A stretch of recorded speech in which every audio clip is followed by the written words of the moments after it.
நம்ம யார் வம்புக்கும் போறது இல்ல, யார் தும்புக்கும் போறது இல்ல. நம்ம உண்டு, நம்ம சோழி உண்டுன்னு போயிடுறது.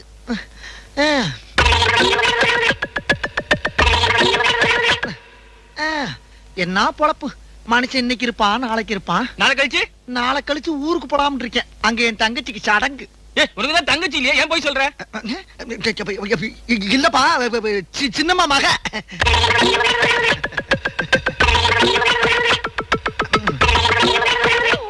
குடு. பிடியே இல்லனே. இல்லாட்டாலும் பரவாயில்ல, சுருட்டா இருந்தாலும் குடுறா. பகுத்த கலக்குது. குடு. கெட்ட நேரம் இருந்தா ஒட்டத்துல உட்கார்ந்தாலும் வச்சுடும்ல. நாங்களா வர்றோம். என்ன பாத்துக்கிட்டே இருக்க? எது? ஆர் பார்த்தா? நீதான்டா குரு குரு குரு குருன்னு பாக்குற. குரு குரு குரு குரு நாங்க பார்த்தோம். ஆஹா. என்னடா சவுண்ட குடுக்குற?